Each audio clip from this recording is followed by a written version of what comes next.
era mais do que um rei para Israel.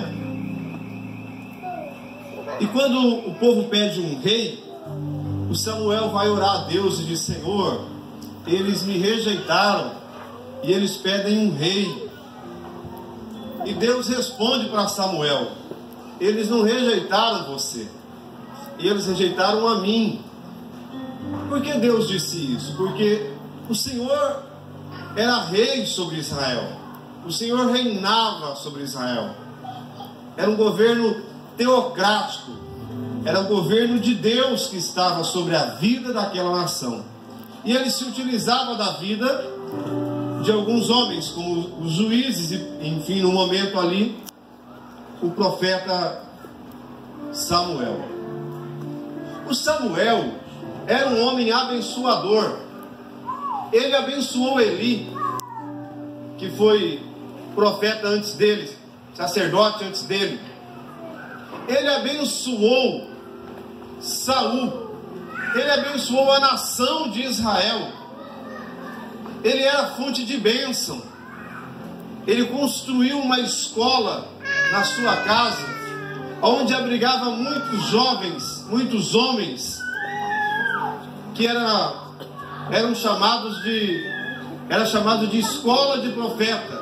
E quando se referia a eles, dizia os discípulos do profeta.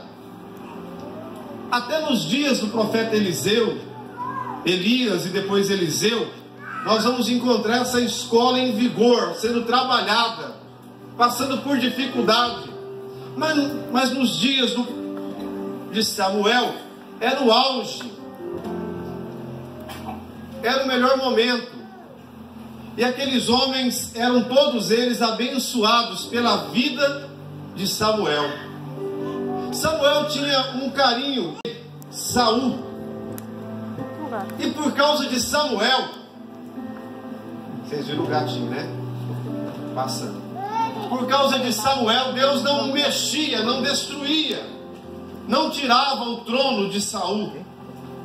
Chega um dia em que Deus diz para Samuel: olha, até quando você vai ter pena dele? Até quando você... Porque eu quero tirá-lo. Eu sou contra Saul. Eu não quero mais que ele seja rei em Israel. Mas por causa de Samuel, Deus não mexia. Deus respeitava, honrava a fé e o ministério de Samuel. E agora Deus diz para Samuel: enche o teu vaso, o chifre, o vaso de azeite, vai até a casa de Jessé, porque dali eu me provi de um rei. Samuel vai na casa de Jessé. Jessé era pai de Davi. O enredo da história é conhecido, e se você não conhece, vai ficar para uma outra mensagem, para um outro dia. Mas naquele dia Samuel ouve a voz de Deus, entende e aceita a vontade do Senhor. Ele vai, unge Davi rei sobre Israel. Foi a primeira das 3 unções de rei que Davi recebeu, a mais importante de todas. Ele era um homem diferenciado, irmãos. Havia paz aonde Samuel chegava. Havia mudança de ambiente aonde Samuel chegava.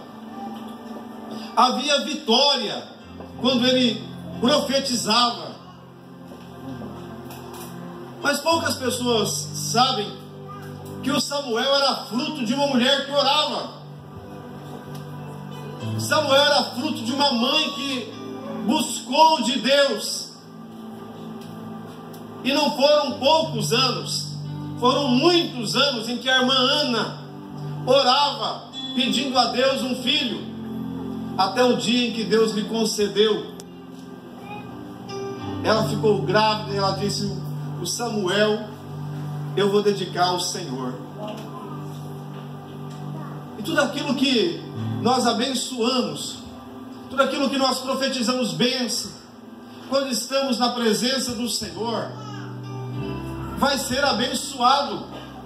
O Senhor disse para Abraão: aonde você colocar a planta dos teus pés, será abençoado. Tudo aquilo que você abençoar, eu abençoarei.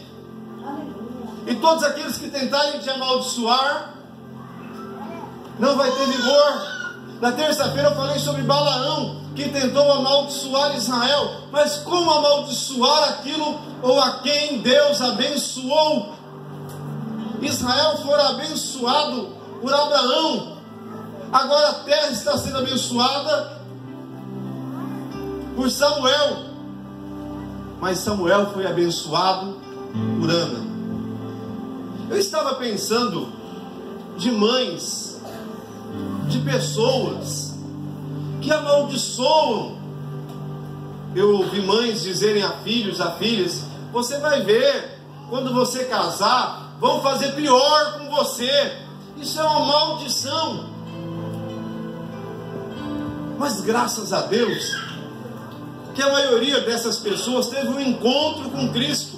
E quando Cristo entra na vida, Ele transforma, Ele abençoa, e Ele também protege, Ele também guarda, e Ele muda a sentença. Agora, como igreja, libertos, abençoados, transformados por Deus, já se foram essas maldições, se tiver alguma que tiver a ser quebrada, Deus vai criar uma situação. Mas eu quero chegar ao ponto em que Deus, assim como fez com Samuel, assim como fez com Ana, também quer fazer com a sua igreja. Deus tinha um projeto com a nação de Israel, para que eles fossem uma bênção na terra, e que através de Israel o mundo conhecesse a Deus. Mas eles foram egoístas, e eles pegaram e acharam que Deus era nacionalista, que Deus só tinha Israel. E chega um momento então que Deus muda a aliança, e a aliança agora é da graça, é com a igreja, é para nós que aceitamos Jesus como único e suficiente Salvador da nossa vida. E hoje, como igreja, irmãos, nós somos chamados para abençoar, para profetizar bênção. Tiago fala sobre isso, fala sobre as obras. Ele diz: olha, da mesma boca não pode sair bênção e maldição, da mesma fonte não sai água doce e água salgada. Nós somos chamados para profetizar, para transformar. Se tem alguém que foi amaldiçoado, que alguém a praguejou, tem você, tem a igreja para dizer em nome de Jesus: seja abençoado. Isso se faz com a criança. Os pais devem pegar os seus filhos e devem orar por eles, dizendo: Senhor, abençoa para que seja um servo do Senhor, livra do caminho mau, livra do homem mau, livra das más companhias que corrompem os bons costumes. Que o meu filho venha a ser um servo do Senhor, que a minha filha venha a ser uma serva do Senhor, um filho de Deus, que venha a ser usado pelo Senhor. A nossa casa tem que ser fonte de bênção, irmãos. Nós não podemos chegar em casa e amaldiçoar, a praguejar, porque alguma coisa deu errado. Nós não podemos: esse carro, não dá nem para proferir as palavras. Quantos pais, às vezes, porque o filho faz uma arte, uma peraltice, uma algazarra, ele olha e amaldiçoa, ele a pragueja. Olha para a pessoa que está ao seu lado e diz assim: sua boca é para ser bênção. Você é fonte de bênção. Você precisa mudar esse conceito. Você precisa encher o teu vaso de azeite. Você precisa encher o teu vaso do Espírito Santo de Deus e abençoar através da tua vida. Olha, através da vida de Samuel, 2 reis foram levantados através da sua vida. Deus pode levantar uma pessoa honesta no meio político. Deus pode levantar um obreiro de valor, uma obreira de valor através da tua vida. Deus pode levantar um musicista, um grande músico, uma grande cantora através da tua boca. Deus pode pegar alguém que está caído e levantar novamente, colocar no lugar de honra através da tua vida. Deus pode restaurar um casamento através da tua vida. Deus pode mudar uma sentença de morte através da tua vida. Deus pode mudar uma postura de suicida, depressiva, através da tua boca. Deus pode mudar uma contenda, desfazer laços de intrigas, laços de morte, através da tua vida. Deus pode abrir portas de trabalho. Deus pode, abençoar um coração que está amargurado, angustiado. É preciso proferirmos palavras de vida.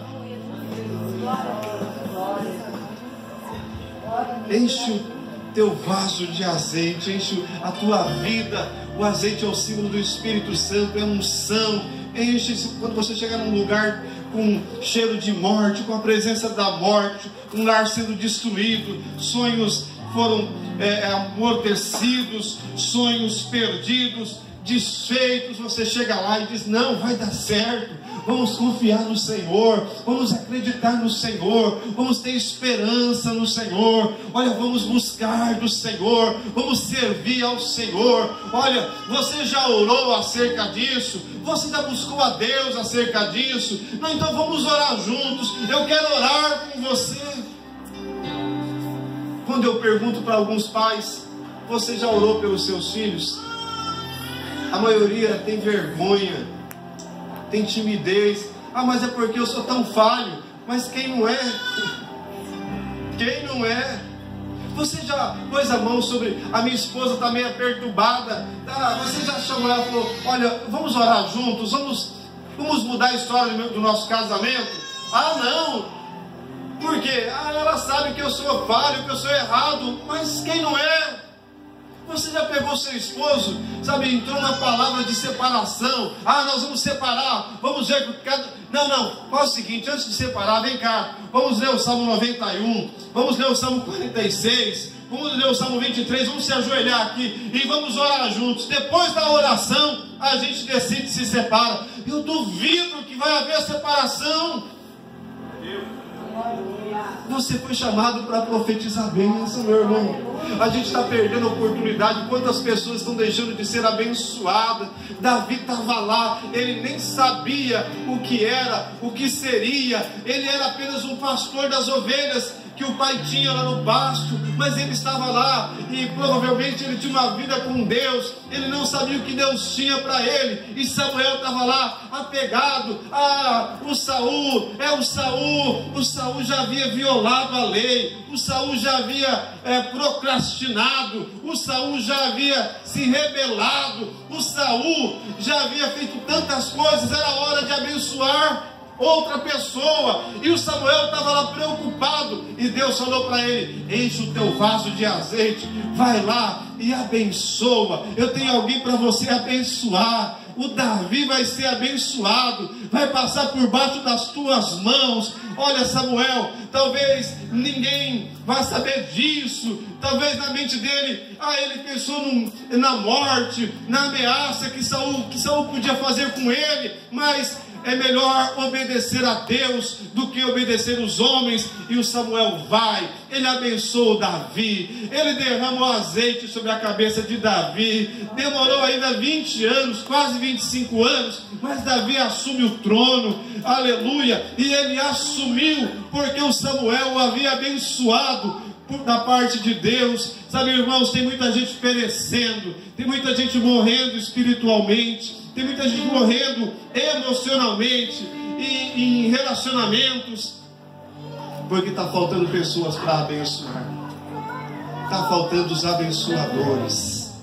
Está faltando aqueles que vão encher o vaso de azeite e vão lá profetizar vida, profetizar vitória, em nome de